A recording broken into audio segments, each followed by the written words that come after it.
This is the Listening Tube. Hello, thank you for putting your ear to the Listening Tube. I'm your host, Bob Woodley. As a registered independent living in Pennsylvania, I don't get to vote in the primaries, which means I don't have to pay attention to politics until other people decide for me who gets on the ballot. On this episode, we'll hear about lending money to fight a war, dividing up the Middle East, and my relationship with nuclear disasters. And I'll chat with a man about tribalism. But first, Not the headlines. you may recall an epilogue I did recently about credit card fees. In it, we heard about who pays them and who gets to keep what we pay. It seems like everywhere you turn, you're being charged extra money to use the credit card instead of using cash. It's not the fault of the local butcher shop, it's the fault of the credit card companies and the banks that support them. A recent story for Convenience Store News by Amanda Kaprowski brings us the results of a survey done by Wallet Hub about that very subject. As it turns out, since I did my piece back in November, other people have taken notice too. In fact, 85% of us believe we're being nickeled and dimed by point-of-purchase credit card fees. Mom and pop stores don't have a choice but to pass the fee along to the customer.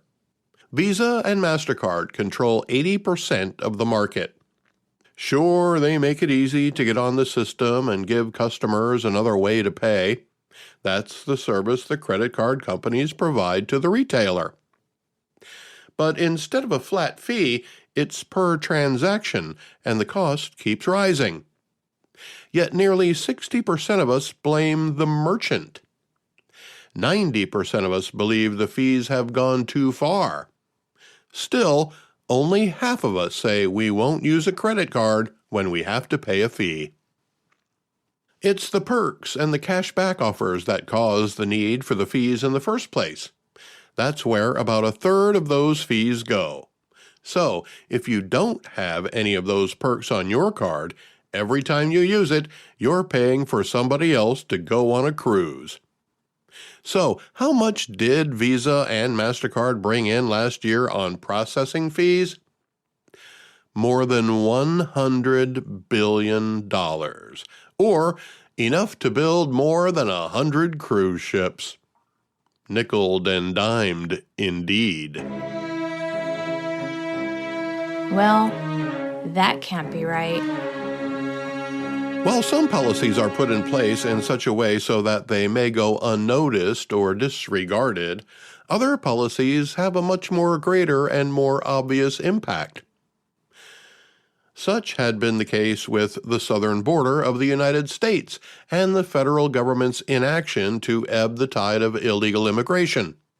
The devastation it's wrought in cities around the country is still in its infancy, but only 3 years of unprecedented border crossings of people from all over the world has brought hardship to not just the people who came here and now find themselves living in shelters by the thousands or on the streets of America's big cities, but also to the people who were already there. Just this week, the city of Denver cut $8 million from public service budgets, including the police force, to pay for illegal immigrants that have overwhelmed the city. Chicago is begging the federal government for financial aid, and New York City has put out the word that there's no more room, but you're still free to come, because that's what sanctuary cities are for. The situation has become so dire that for the first time in 150 years, a member of the president's cabinet was impeached by the House of Representatives. The Secretary of Homeland Security, a position created after the terror attacks of September 2001, has been impeached for 2 reasons: not enforcing immigration laws, allowing nearly 10 million people to enter the country illegally, and lying to the American people by telling a House subcommittee that the border was secure.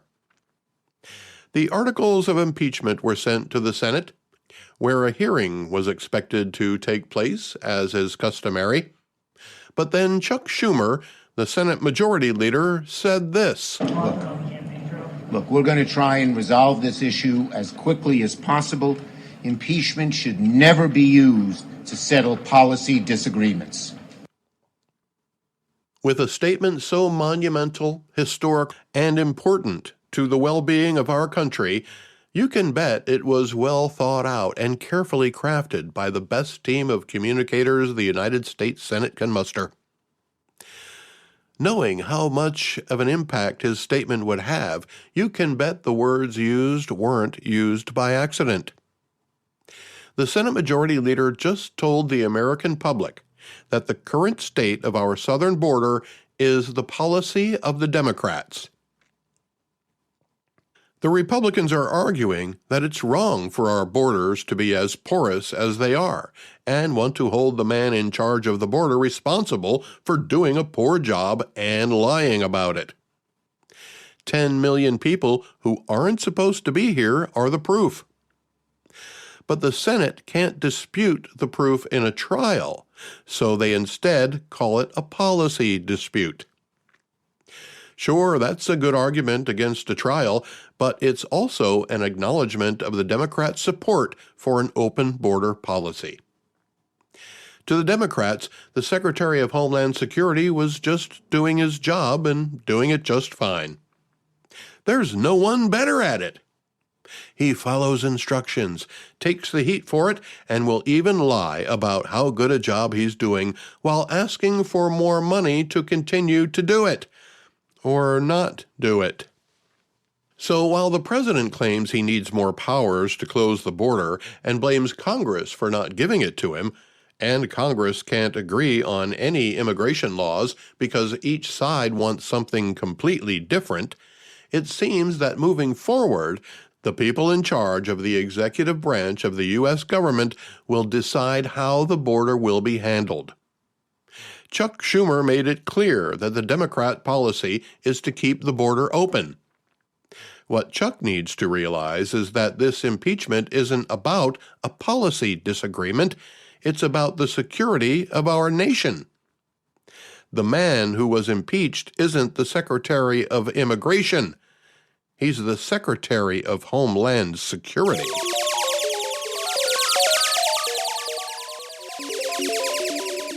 Let's go back through the listening tube for This Week in History.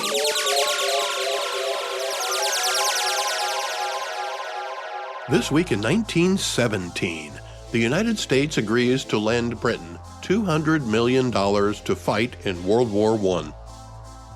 Today, there's a lot of debate about how to continue sending aid to Ukraine to help them in their fight with Russia. We've already given them billions of dollars in equipment and ammunition without asking for anything in return. There seems to be a stalemate when we give them the aid they need, and Ukraine is losing ground since the U.S. aid was put on hold by Republicans in the House of Representatives. In addition to linking better security on the southern border with further Ukraine aid, there's a growing number of those who want to make further aid a loan instead of a handout. Personally, I think we should help Ukraine in any way we can, but unfortunately, the Biden administration has been pussyfooting around. Ukraine needs air power, and we've been reluctant to help in that regard. Backdoor deals had to be made to ensure the chain of custody of any aircraft given to Ukraine didn't attract attention to the U.S., even though that's where it was made. Pilots were supposed to be trained, but I don't know if that ever happened. The United States won't approve the transfer of the planes until the pilots are trained. Perhaps a loan is a good idea. The F-16s are coming from other countries, and a loan might lead to more responsible use of the resources. Clearly, it's been done that way before, all the way back in 1917. This week in 1920, at the conclusion of World War I, the San Remo Conference divided up the Middle East.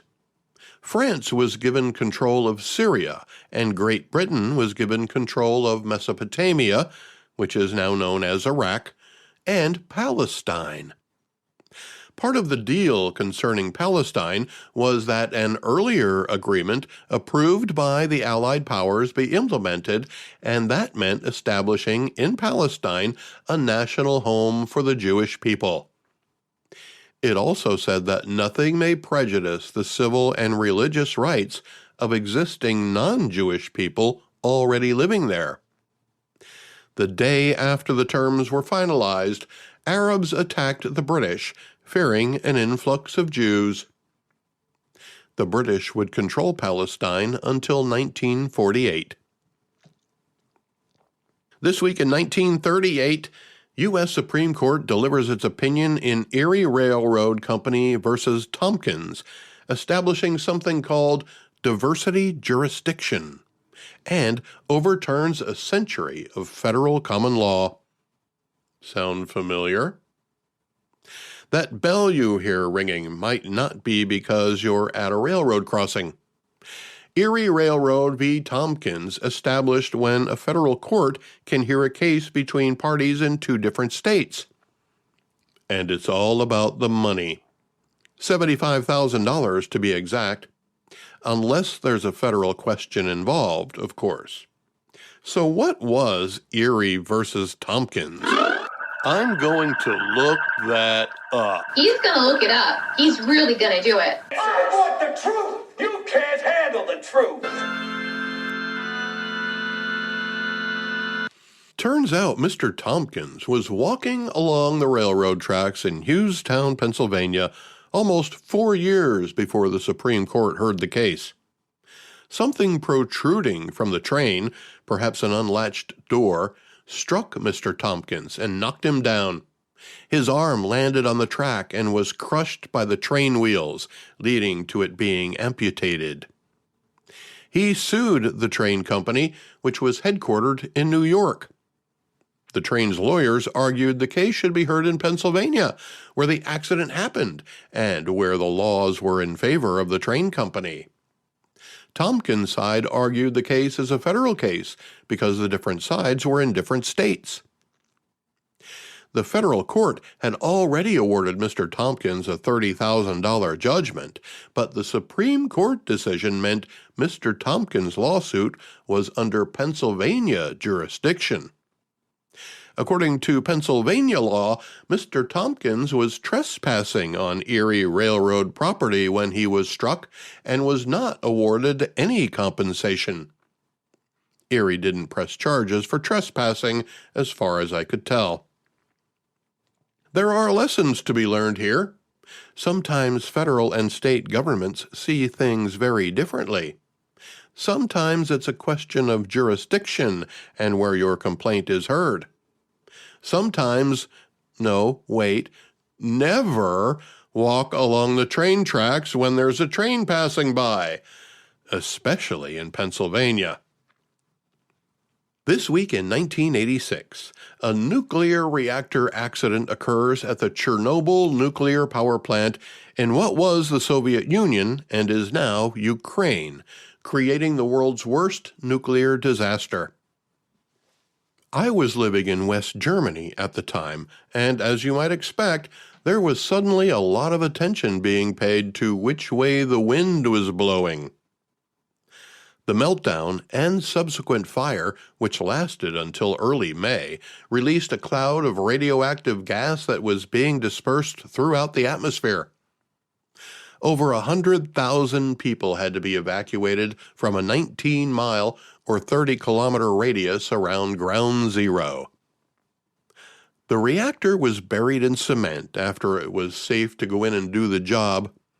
The containment was improved in the early 2000s, according to Wikipedia, and again in 2017.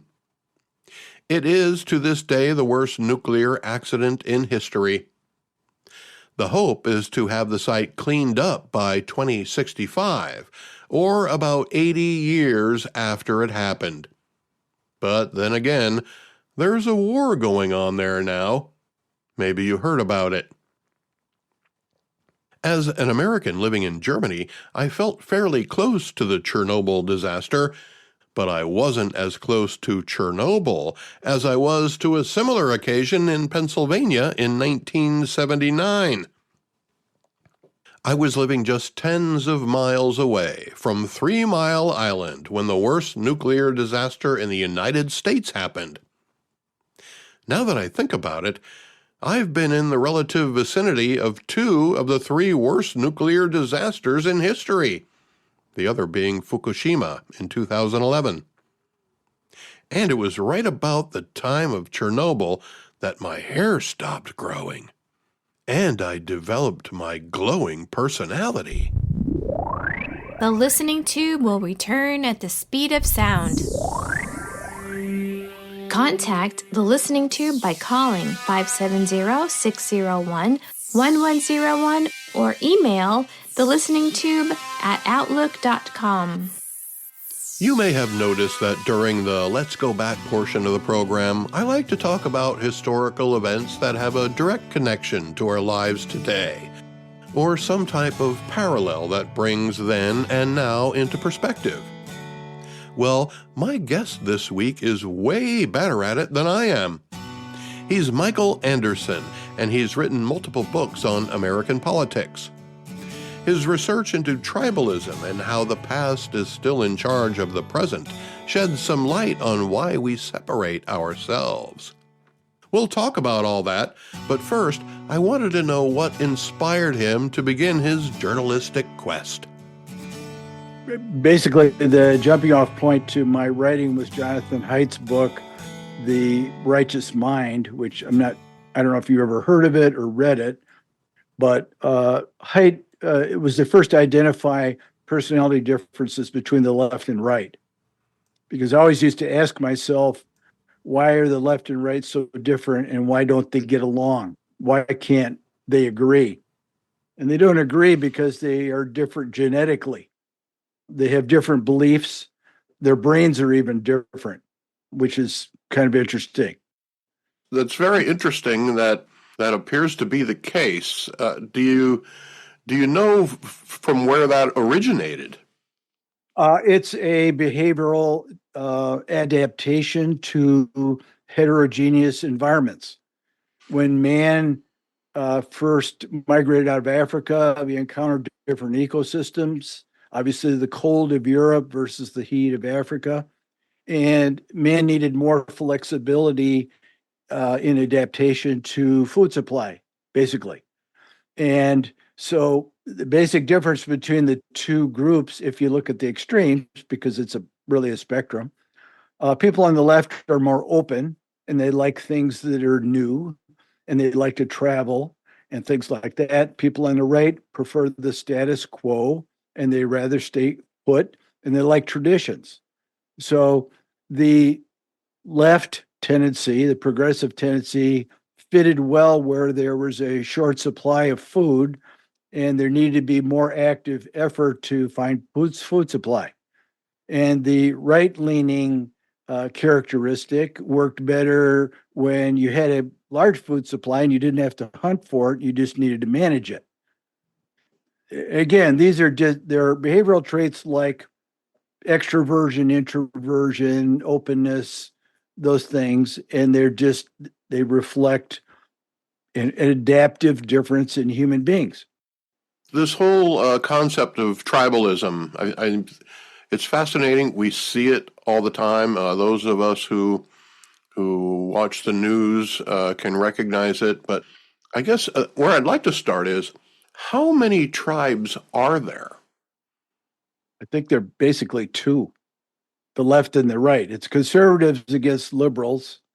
And you probably noticed that each side rejects the other as irrational and doesn't really want to listen to the other side's point of view because they think it's irrational. And you join a tribe because you feel uncomfortable and there's safety in the tribe. So over the past 15 years or so, conservatives and liberals in the United States have gravitated toward one tribe or the other. Lots of reasons why that happened. One is that the middle fell out of the Congress in terms of centrist elected officials who acted as arbiters between the left and right and helped the left and right reach consensus in terms of governance. Those people all left. Part of the reason they left is because the society was becoming more polarized, but them being gone meant the government was going to be a stalemate from now on unless a large number, either party had a large majority in the Congress. Is it better to have more tribes? Well, it's interesting you say that because tribalism is kind of unique to the United States. And part of the reason for that is in a lot of other Western countries, they have multiple political parties. And those multiple political parties break down the tribalism. I mean, we have some emerging parties. There are many independents. There are, the Libertarian Party, the Communist Party, the Socialist Party. There's all kinds of parties. But so why don't those other tribes build as much as the extreme left and the extreme right? Because the deck is stacked against third parties in America because of the way the election system is operated. For example, if you want to be a third party like what Kennedy's trying to do, he's got to somehow become a viable candidate state by state. Well, Democratic Party and Republican Party are registered in every state automatically. So they have a tremendous advantage. And then there's the whole, advertising thing. It's hard, to be a third party candidate, you've got to raise enough money to get visible, which is a lot of money. And the parties tend to, hog all the money because they view themselves as the only electable entities. So don't waste your money on a third party candidate, just give it to us. Now, I live in Pennsylvania and I'm a registered independent, so I do not get to vote in any of the primaries. I just have to wait and then choose from the lesser of two evils, as one might say. But getting back to the topic of tribalism, yeah, what's the most divisive subject or policy? What part of government or society drives the biggest wedge between us? Well, it's the progressive left and their policies and the reaction against that on the right. The policies of white exploitation, white man exploitation, identity politics, minorities, oppressor versus oppressed, dichotomy. So the left, the progressive left, as you probably noticed, defines oppressive in every single instance of our society. And if you're an oppressor, you're bad. If you're an oppressed, you're good and you need to be supported. So, for example, if you're a black man and you're rich and successful, you're still oppressed because you're a black man. If you're a white man and you're poor, you're still an oppressor because of the color of your skin, not the amount of influence you have. So racism certainly plays a large role. Right. And the obvious example right now is the Palestinian Israel conflict, because the Palestinians have been made into the oppressed and the Israelis are the oppressor. And if the oppressed attack, it's okay because they're just freedom fighters fighting against oppression. So the left discards the October 7th attack as something bad and views the retaliation of the Israelis as something bad. Now, there have recently been people in America calling for the death of America and the destruction of our system of government. Is the Death to America tribe in Dearborn, Michigan, a new tribe or part of an established one? Well, I don't have the data. I suspect that groups like that are very small. I mean, I think they having them be vocal gets the point out and gets it heard. But I'm familiar with Dearborn. It's a very large Lebanese community there. I might be the biggest in the country. I don't think a lot of those people are, want to kill Americans. I mean, because they are Americans. So, I mean, these people chanting like that, you don't know what percentage of the people that is. You don't know if they're paid actors. Most of these sit-ins and resistance activities, like in the large cities and stuff, are Gen Z people that are paid to be in that event, and they don't know what the politics are. They don't know why they're protesting because they don't know enough about the Israeli Palestinian conflict. Well, when our elected officials and our volunteer military take an oath to protect America, we say from all threats, foreign and domestic. Death Right. to America and the destruction of our government sounds like a clear threat to me. Why haven't those people been arrested? And would they be surprised if they were? I think in this day of age, they would be surprised. I think, well, it all comes down to a First Amendment issue. I mean, could people say that and it be legal?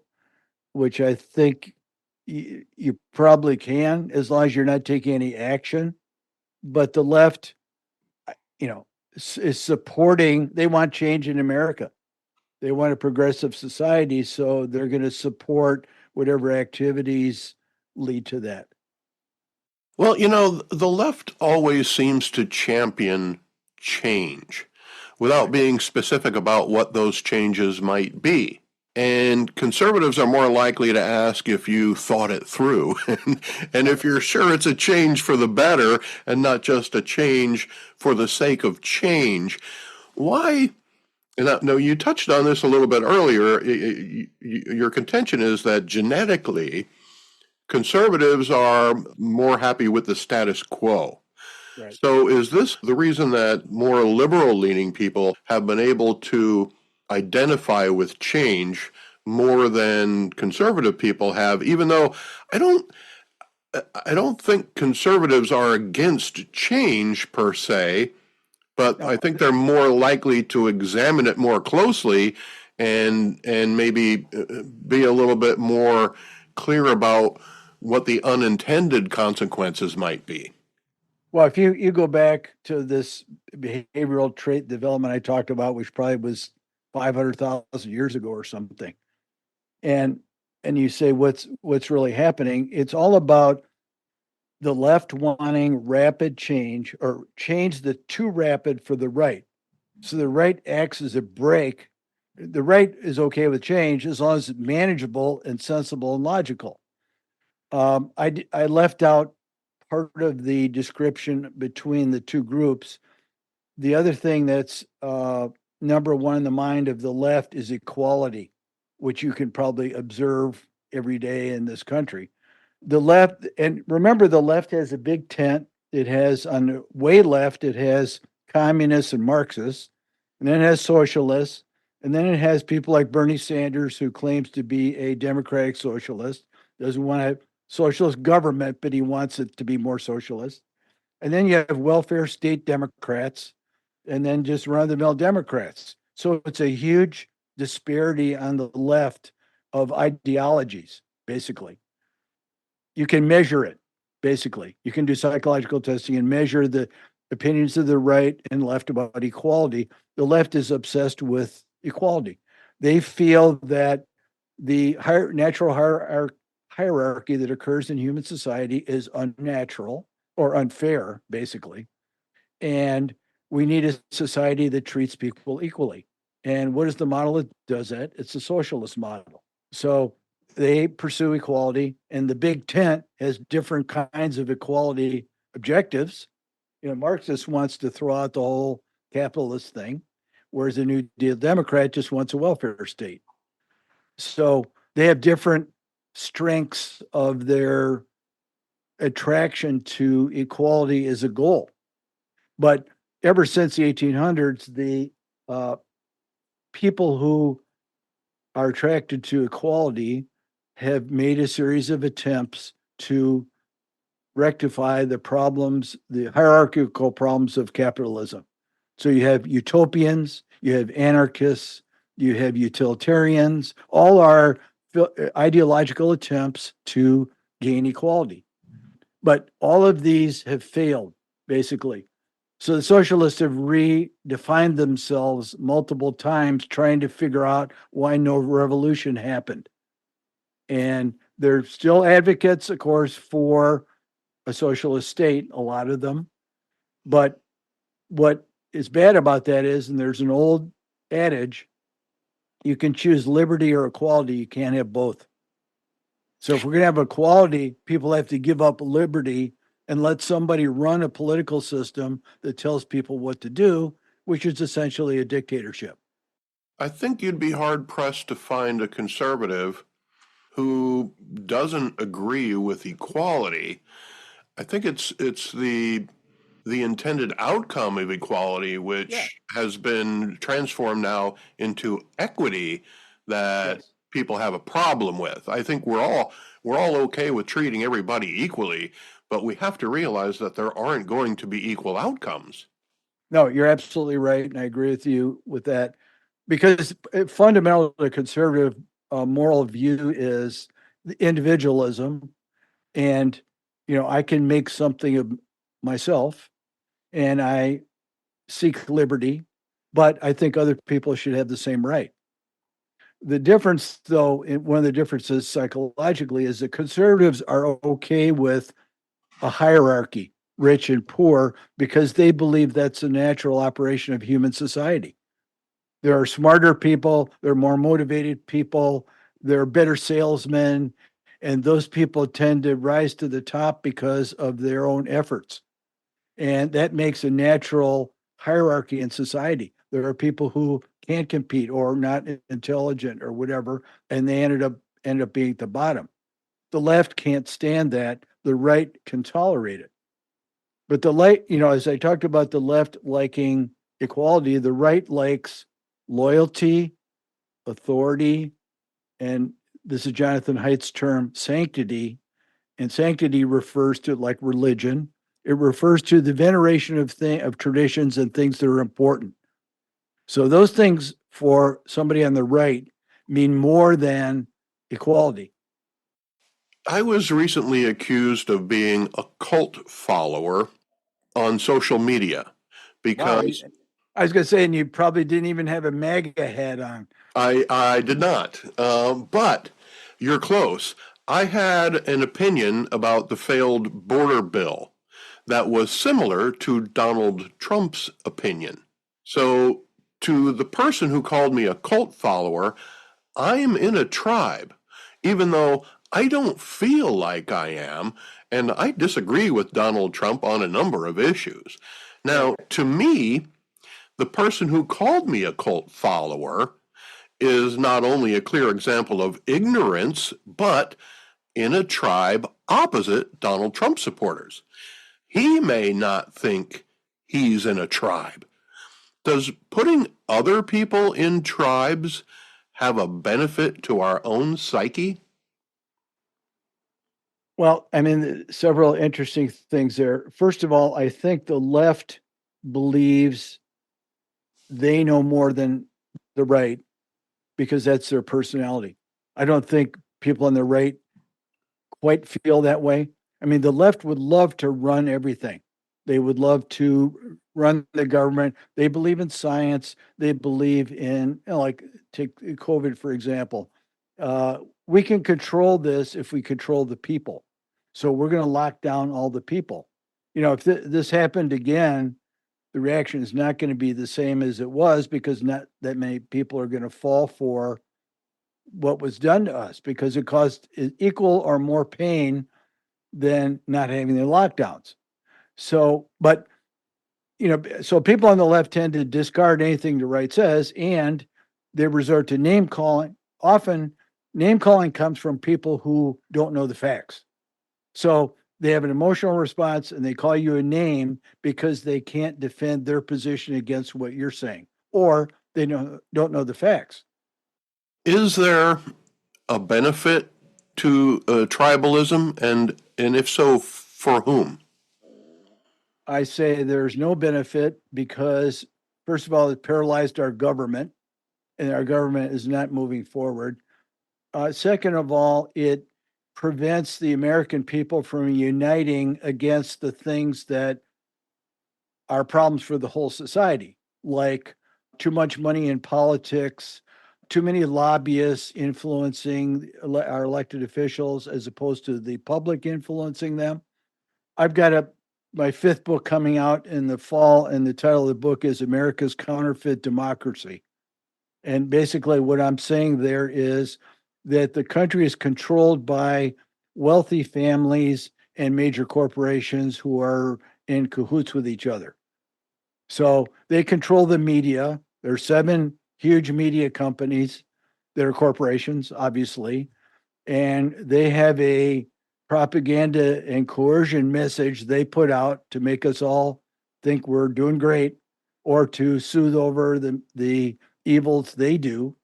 And that's a bigger problem than the tribes should be. But we got into tribes because people felt uncomfortable with being in the middle and wanted to feel like they were protected. So they gravitated in that direction. So when November rolls around and we all go to the polls in the general election, who we're actually voting for is the person who will be influenced by those forces. Yeah.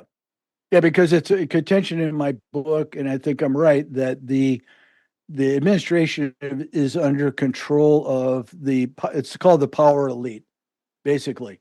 And the evidence for that, you don't have to look very far. Look at who, for example, the Secretary of the Treasury is, or the Attorney General, and you look at their whole staff and look where they went to college, because they all went to Ivy League universities and they all worked for consulting companies and or were lobbyists and worked in major corporations, and now they're in the government. So I think they're representing their milieu in the government and not the American people. What tribe are they in? It's interesting. Both tribes are represented in the power elite. Your loyalty to the power elite is higher than your loyalty to your party, because the power elite are the people that think like you and live like you and take vacations like you and live mansions like you.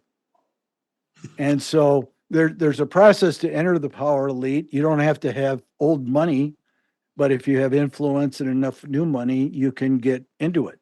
The power elite's interest is not in the politics, it's in 2 things: making themselves more money and keeping the country stable to protect their money.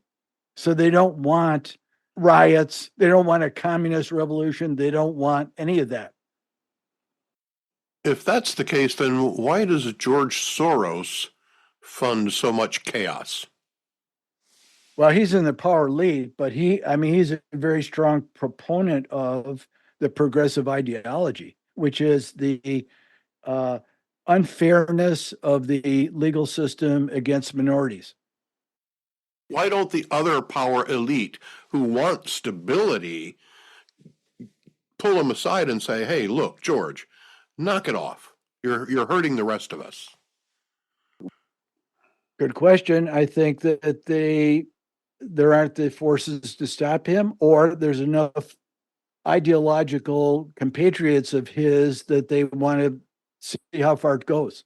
When you look at it, and I'm sure you'll agree with me, it's all absurd. This thing about no bail, under $1,000 stolen, no prosecution, let people out, murder somebody. I mean, you see it every day.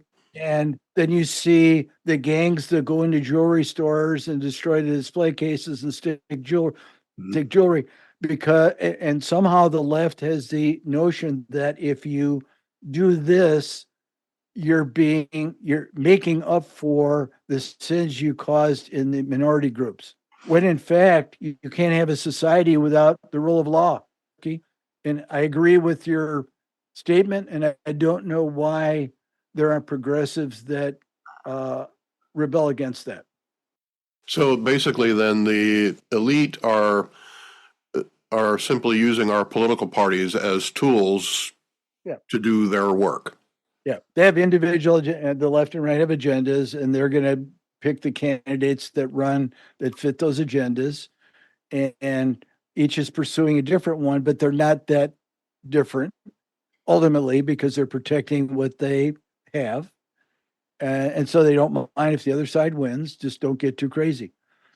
What do we have to do to get tribal members, regardless of which tribe, to think for themselves again? Great question. Large percentage of the populace, maybe 30 to 50%, I don't want to say because I don't know, don't want to think. They love being in a tribe because you don't have to think. You just go, I go vote Democrat. I go vote Republican because that's what my tribe's doing, and I love my tribe. I recently joined a group called Braver Angels. I don't know if you've ever heard of it, but it's a group that has local chapters around the country whose purpose is to get red people and blue people together and have dialogue, a rational dialogue. So the meetings basically are debates and discussions with both sides talking to try and reach a consensus on a particular issue so that people see the other side. When you talk to other people in a political atmosphere of calm, you find out, number one, people on the other side are nice people, aren't they? They're not devils. Secondly, you find out that their points have some validity. And I don't know how long we get there, it takes to get there, and how we'll do it, but it's a possibility. Is there anything I didn't ask you about that you'd like my listeners to know? I would like people to understand that they're different because the assumption is they're uninformed or ignorant.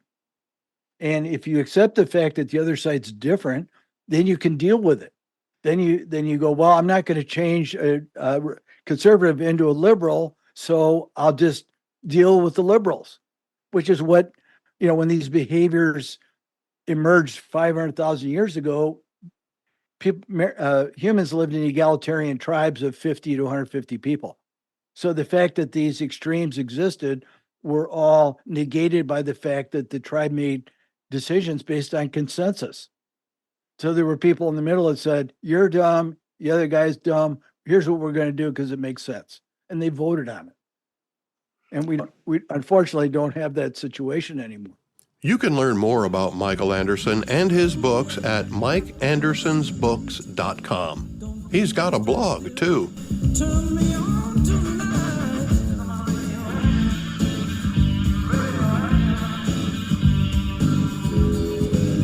The Listening Tube is written and produced by yours truly. Copyright 2024. Thank you for putting your ear to The Listening Tube. Subscribe today. I'm your host, Bob Woodley, for Thou Ad Infinitum.